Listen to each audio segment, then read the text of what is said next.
柔佛能不能够成功效仿这个深圳？我认为不是不可能，但是难度很高。不容易。怎么说呢？为什么我说不容易呢？那是因为深圳和香港他们的关系比较密切，虽然说有一国两制嘛，但毕竟还是一家人。政策协调和经济互补方面都是很顺畅。深圳专注于科技制造香港呢是金融中心嘛，所以两地合作推动发展是比较顺畅的。人流流动方面呢也是比较自由。但是反观来说，我们的柔佛、我们的特区跟新加坡的关系就比较复杂，离得近，但并不代表是一条心，毕竟不属于同一个国家，所以在政策协调方面呢，有一定的难度。新加坡比较强势，柔佛要合作的话，他又得面对竞争，尤其是在教育医疗房地产这方面，所以他想吸引来自新加坡的那一些投资来发展自身的话，他对这个人才外流这一方面还有自主发展不足，这方面需要下很大的功夫。那么在我们今天节目开始之前呢，我们要来非常感谢我们今天的干爹 FiLife。 但是呢，我想要问伟豪这个问题就是因为你刚刚大学毕业嘛，然后现在在实习，像你这样子年纪的人呢，我很好奇，你们会开始想要买保险吗？我目前已经有2个保险了，保单，一个是医疗保险，然后另外一个是储蓄保险。但是会不会担心未来会断保因为现在我们看到有很多的这个保险涨价的问题嘛，那之前在我们的节目当中我们也做过类似的专题，现在看到很多人因为付不出保费然后被断保的情况，其实你会担心吗？我会担心所以今天要介绍的是一款可负担方便的人寿保险 FiLife。 对，可负担这3个字是非常重要的那 FiLife 呢，它是为50岁以下的女性呢来提供便宜的人寿保险而且保证是最低价那如果你找到比 FiLife 更加便宜的话呢，FiLife 还愿意退还差价给你，是不是很佛心？是，而且不只是给女性，给男性也有对于符合条件的35岁到45岁的男性呢， FiLife 也有提供给你保费最低的人寿保险计划，每个月只需60令吉起，你就能够获得高达100万令吉几百万的保险保障。哇，几百万听起来真的是很诱人但是为什么 FiLife 它可以提供这么优惠的保单呢？其实主要的原因就是因为他们是提供全线上的服务，没有保险代理，也没有代理佣金，节省了大量的成本，而且它申请的过程是相对比较简单的，也不需要你去填写一大堆的表格或者是进行体检等等的，只需要在线申请，15分钟之内呢就能够获得保障咯。而且最赞的是，如果你遇到任何的问题，只需要拨打给他们的客服专线，就有专业的人员呢，他会引导你一步一步的完成所有的索赔程序，只需要打电话，什么问题都帮你解决。还在等什么呢？赶快就到 www.fi.life 来了解详情。 FiLife 让你安心无忧。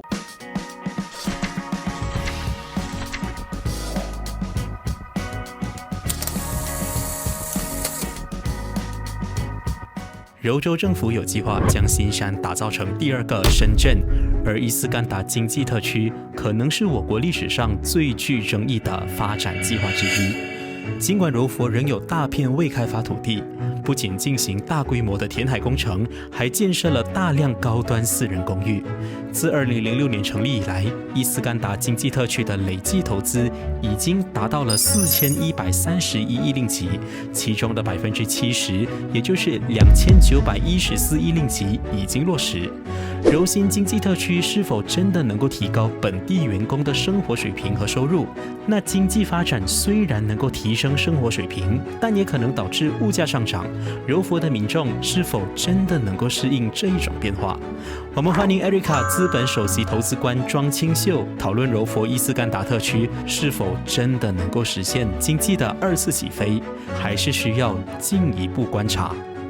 清秀，欢迎你。你好，谢谢。是，金秀今天呢是做了大量的准备功夫来迎战我们今天的题目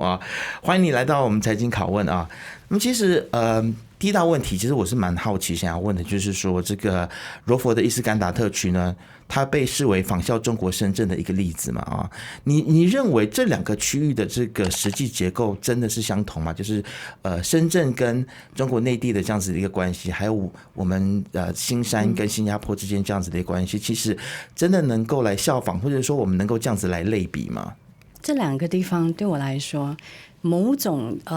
情况呢，它的一些结构确实是有一些雷同的，但是在政策自主性方面还有主权性方面差别是蛮大的。至于柔佛能不能够成功效仿这个深圳，我认为不是不可能，但是难度很高。不容易。怎么说呢？为什么我说不容易呢？那是因为深圳和香港他们的关系比较密切，虽然说有一国两制嘛，但毕竟还是一家人。政策协调和经济互补方面都是很顺畅的深圳专注于科技制造香港呢是金融中心嘛，所以两地合作推动发展是比较顺畅的，人流动方面呢也是比较自由。但是反观来说，我们的柔佛，我们的特区跟新加坡的关系就比较复杂离得近，但并不代表是一条心它毕竟不属于一个国家嘛，同一个国家，所以在政策协调方面呢，有一定的难度。新加坡比较强势，柔佛要合作的话，他又得面对竞争，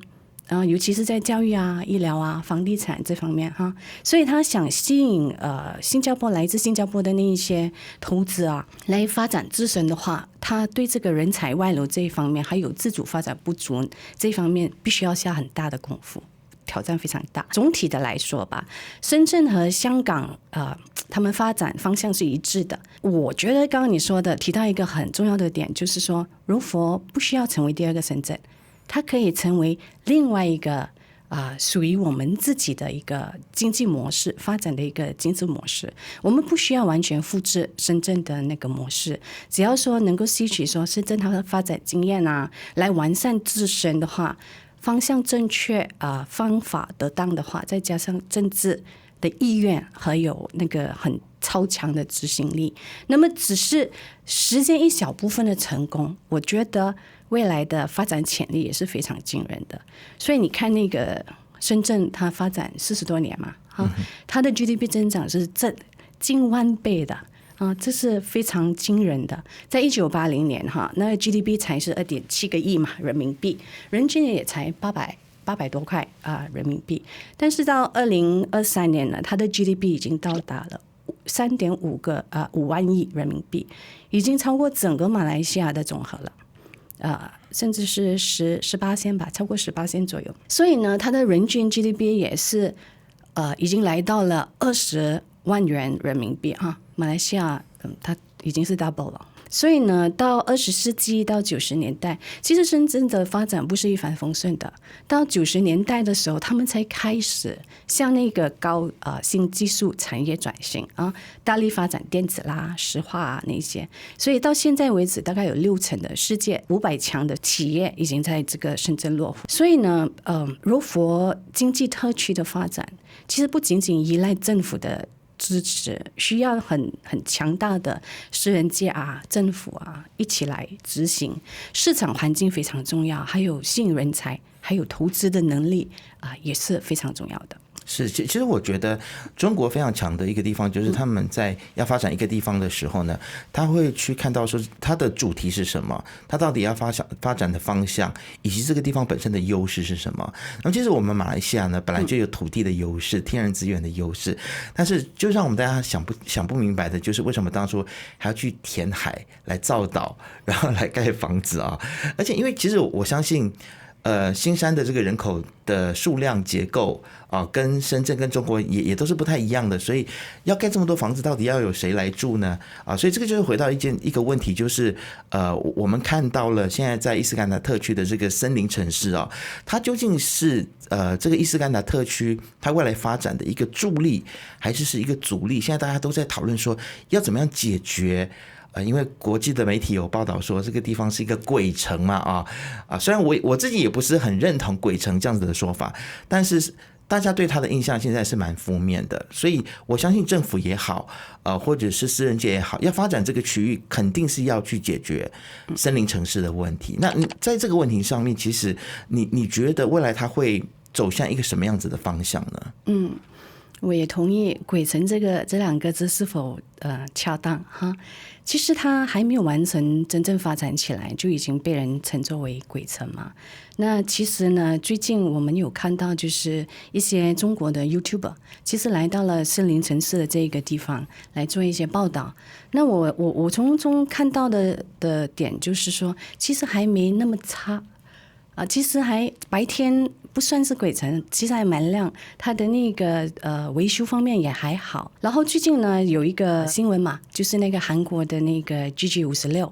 他宣布说将投资10个亿的美元在这个森林城市建设一个 K 文化城。其实 K 文化城我本身在那个 Jakarta 也有看过，其实也做得蛮不错的，还蛮特别的。所以它包括什么呢？就包括一些工作室啊，就跟K 有关系的 Korea 有关系，韩国风嘛，对吗？所以如果他真的能够把这个森林城市把它变成一个国际文化区啊，带来一些世界级的住宅区啊，这样因为它本身有这个优势，它是一家专注在于那个智慧城市开发的公司，它有那个本事，它擅长于利用这个区块链AI 和物联网等先进的一些技术跟善于打造这个现代化的城市。如果真的成功的话，那么对这个森林城市是一个很好的消息。当然刚刚呢我也看到了一则新闻蛮振奋人心的，就布劳萨杜嘛，就在那个森林城市说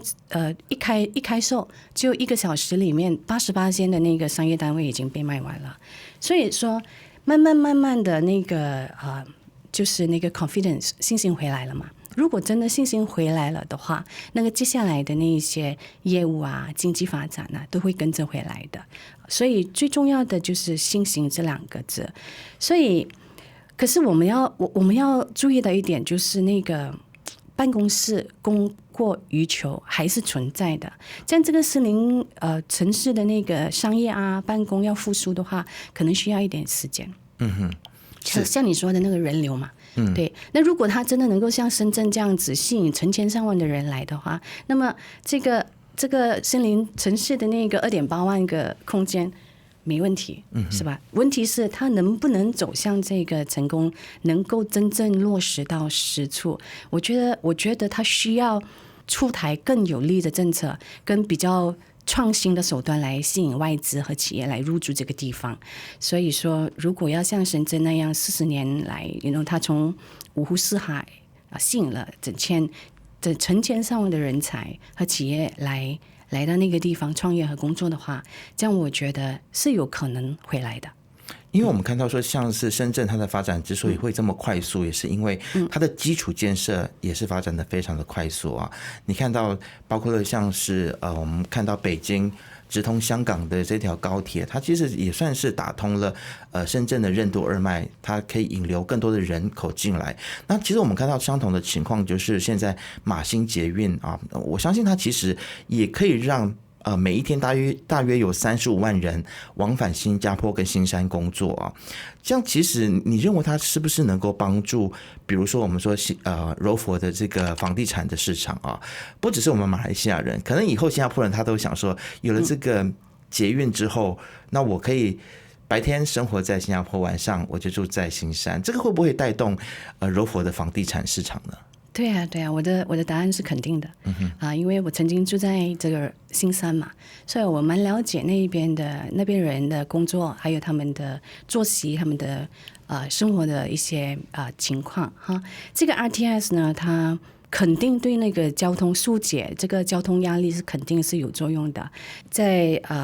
新山去到新加坡有2个通道嘛，就 Woodland Causeway 还有那个 Tuas Second Link， 这2个本身呢已经尤其是 Woodland 它已经是世界上最繁忙的交通要道之一了。那如果说这个 RTS 那个马新捷运嘛，如果能够在2026年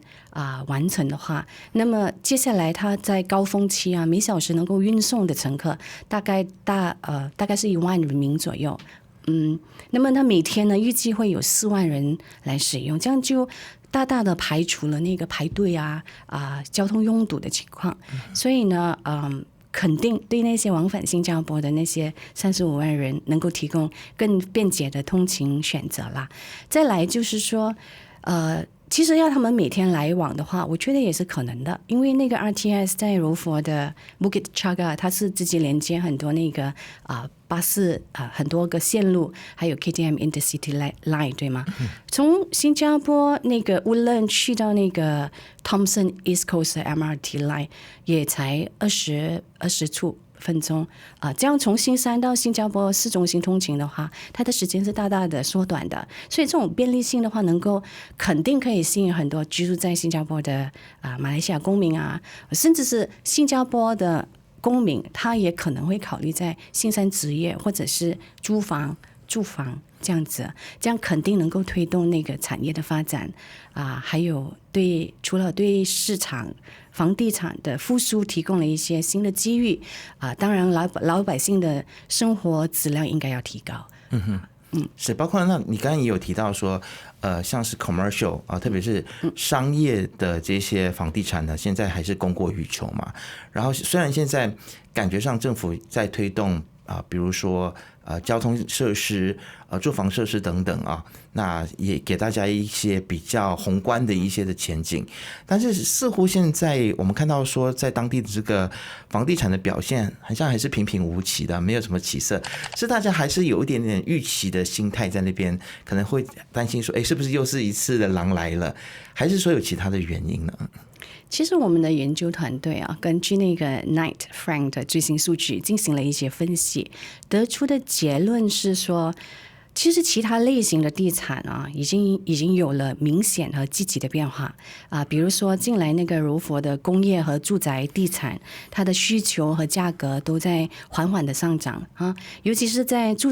宅市区吧，随着那个 RTS 即将开通嘛，再加上说新加坡的房价上升的很严重，而且它的那个租金也涨得很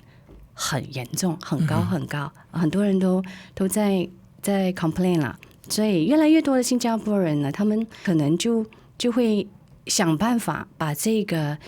租金的压力把它减下来。那么我觉得新山可能就是一个很好的一个选择。当然在商业办公方面，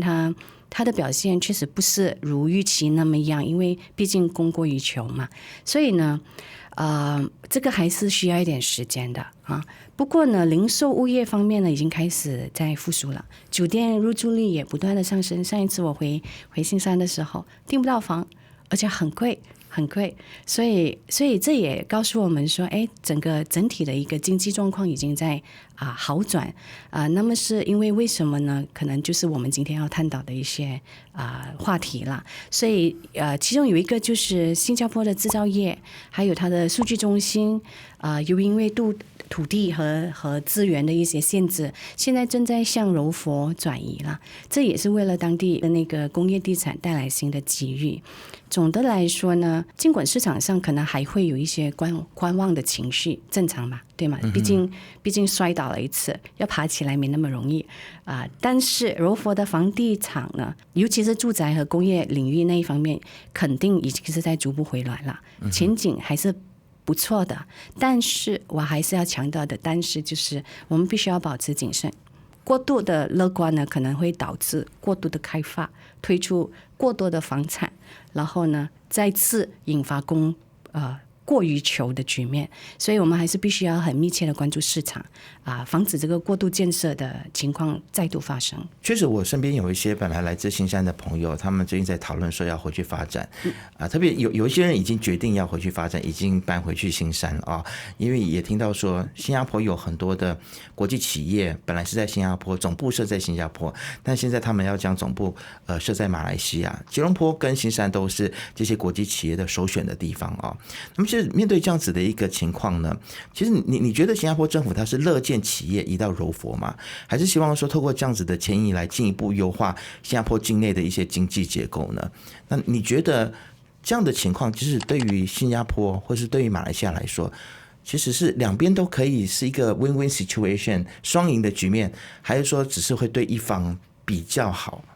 您认为呢？我本身认为呢，应该是 win-win 吧。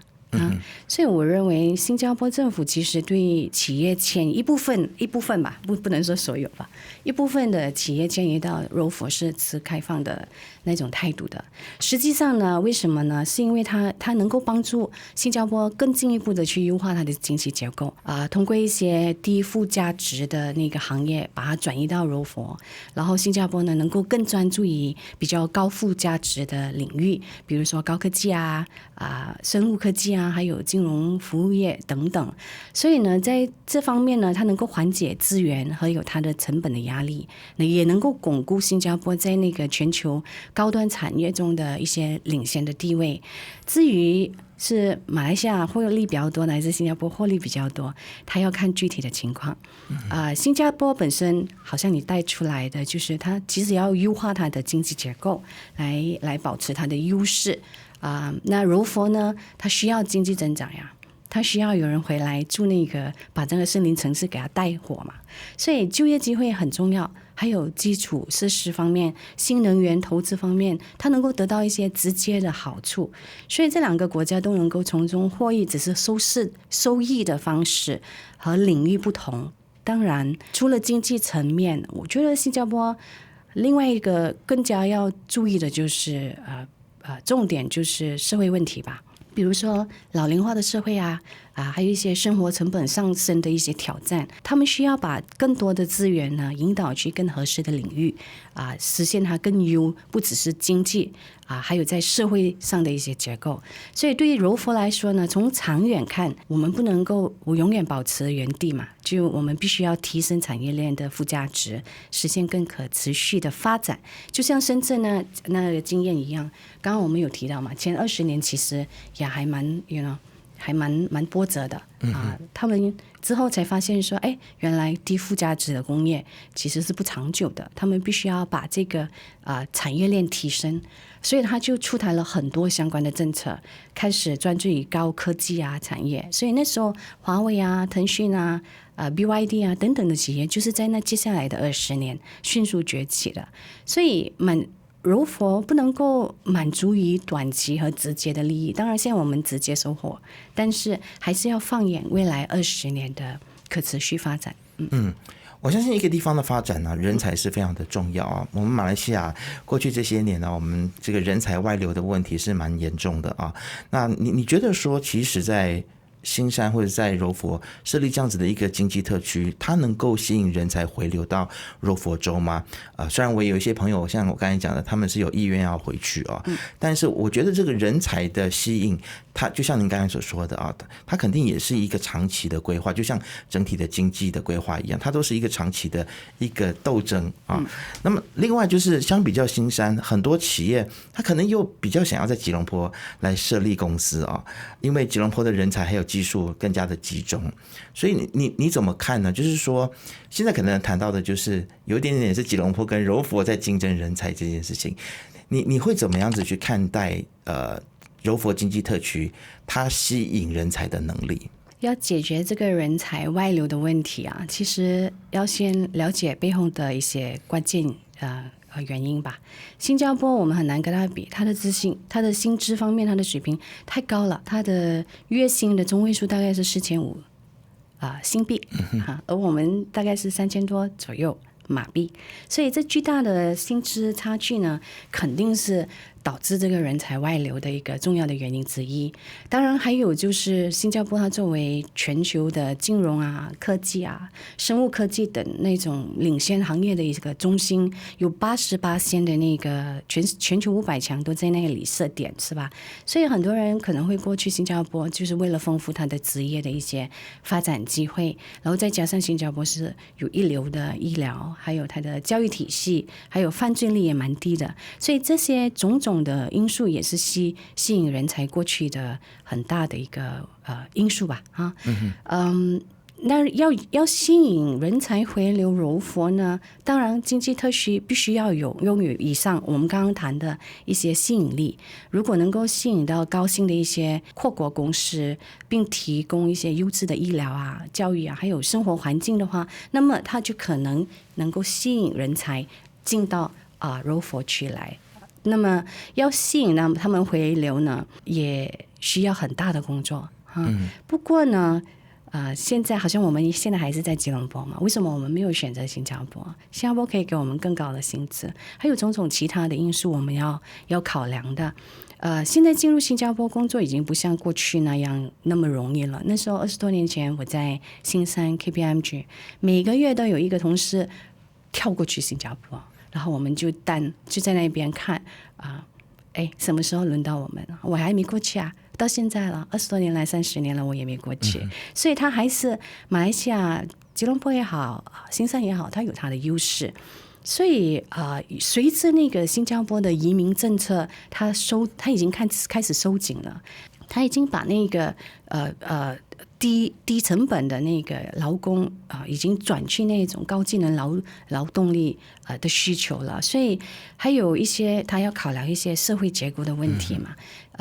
在90年代以来到现在新加坡的移民的人数明显的在减少了。到2017年，新加坡有47%的人口是外来移民但它的增速近年来已经慢慢的。其实放缓还蛮快的，当然你不要讲说过去2年，那是因为那个很多就是 COVID 的问题啦，还有那个中美一些地缘政治的问题。对，所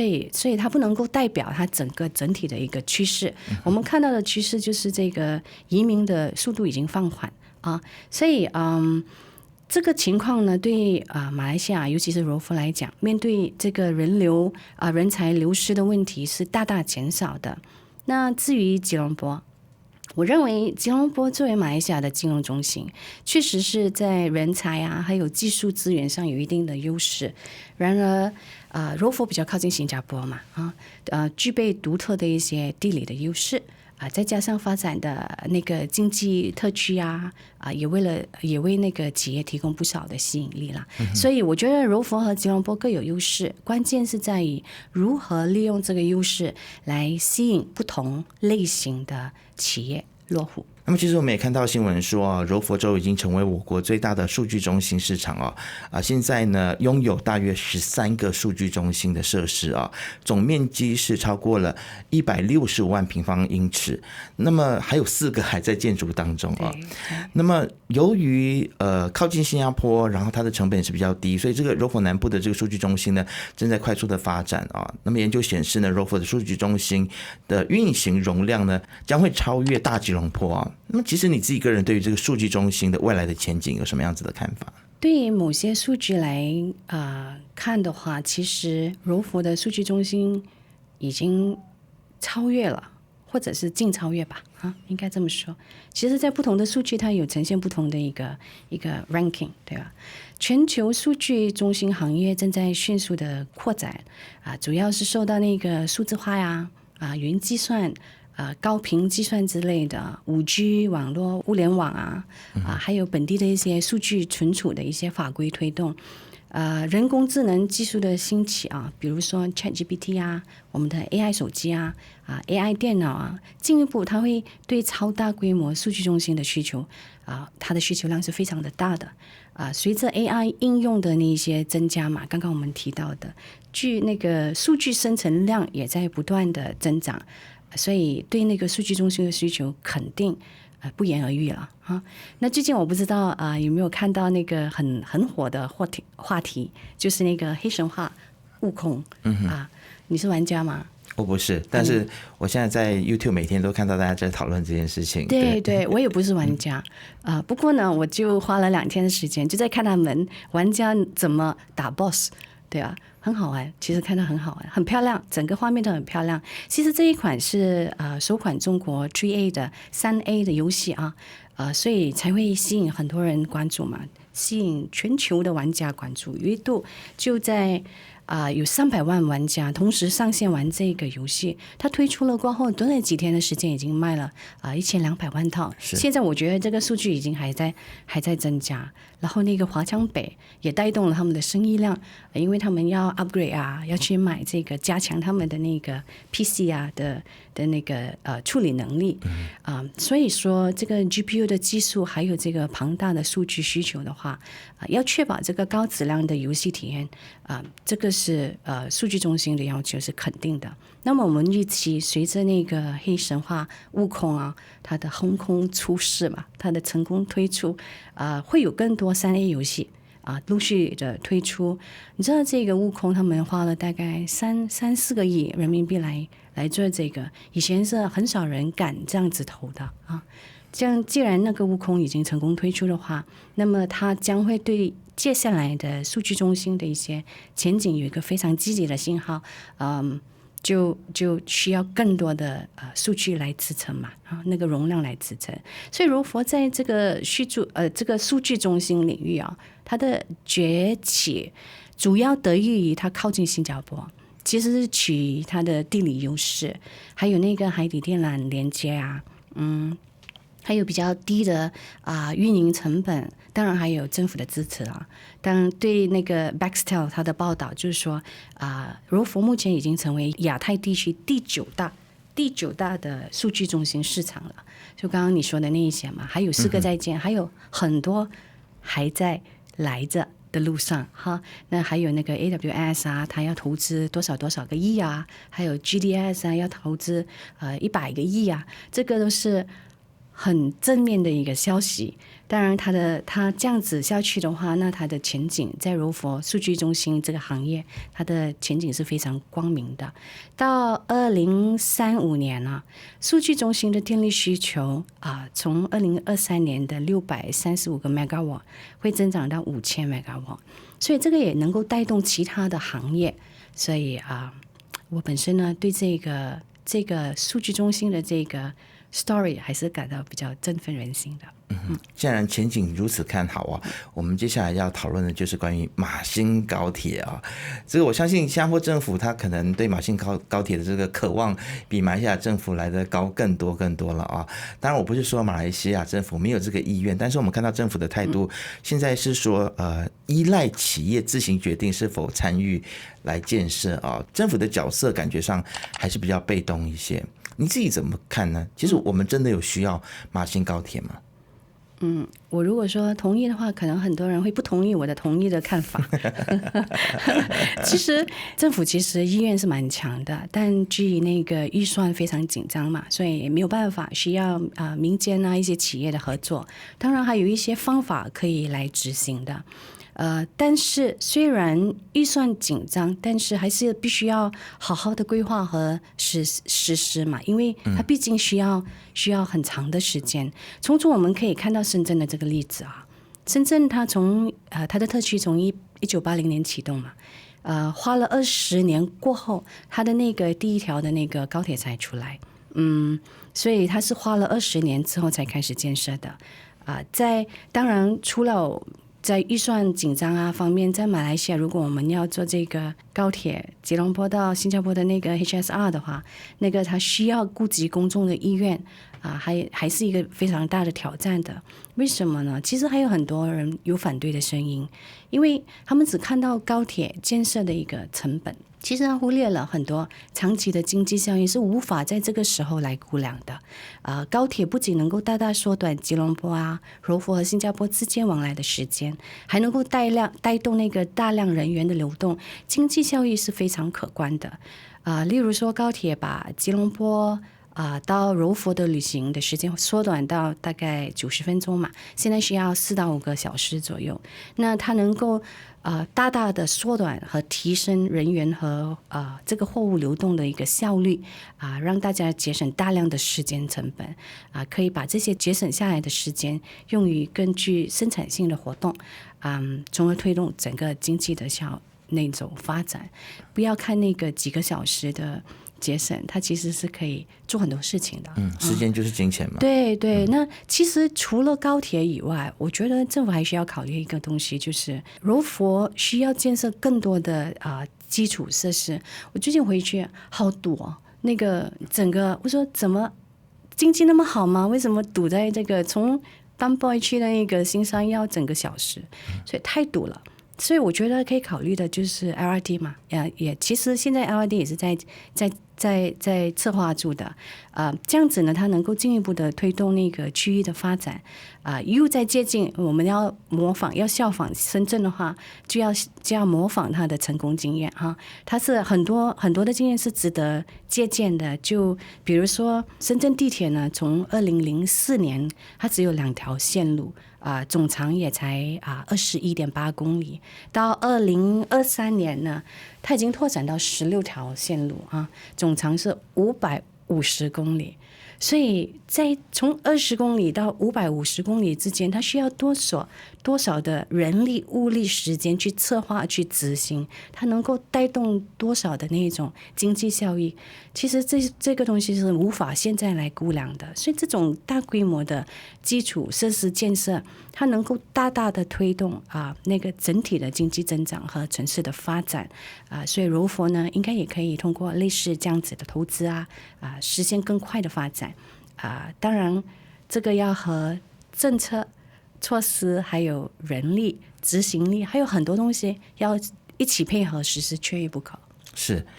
好，那最后呢，其实既然您今天都来到这边了，这个问题是一定要问的你会如何来提醒投资者来关注哪一些指标来评估柔佛伊斯干达特区的这个发展潜力呢？通常我们要评估一个地区的发展潜力的话，通常我们会看几个点吧一个就是经济的指标另外就是社会的考量第三当然就是政府那种经商的环境嘛。所以首先在经济的指标方面呢，通常就是分析员通常就看 GDP 嘛 ，GDP 的增长、失业率还有它能不能吸引到外资投资它的投资水平怎么样。第二呢，那个社会的因素方面呢，就是教育咯它的质量、医疗还有生活质量等等，还有它的环境。当然你说你开了那么多的那个数据中心，是不是把那个环境给污染了这方面我们还是必须要去探讨的，如何把最污染的那个成分把它降到最低当然空气、水质还有绿化，这些都是要政府必须要好好衡量来去不要因为要经济发展而忽略了这一块，所以导致人们的环境舒适不到位了，那么就会把人给赶出去了同时注重那个基建建设方面嘛那个交通网络还有数据那个数字基础的设施，还有公共服务还是很重要的。到最后比较重要的就是监管环境还有透明度还有它的效率所以综合这些指标的话呢，我们大概就可以全面了解整个地区的增长潜力，还有它是否能够吸引外资来到我们这个地方。其实您最后的一个结论呢，我是个人非常的认同的就是我们的基础建设其实是有了，但是如何在透明度还有这个效率上面呢，要追得上新加坡，我觉得这个也是蛮重要。不止新加坡啦，任何的我们所谓的发达国家的那种透明度跟效率，我觉得都是很值得马来西亚去借鉴的对，好，那么对于柔佛这样子的一个主题，对于伊斯干达特区它未来的发展前景，那在听了今天的节目之后，不晓得大家有没有其他不一样的想法呢？都欢迎大家都可以在下面来留言告诉我们那么今天非常感谢 Erica 资本首席投资官庄清秀来到我们的节目当中，跟我们分享了这么多，谢谢你。谢谢你。那这个时候在收看的朋友呢，记得一定要订阅、按赞以及开启小铃铛，就会看到我们所有财经最新的影片。我们下次见。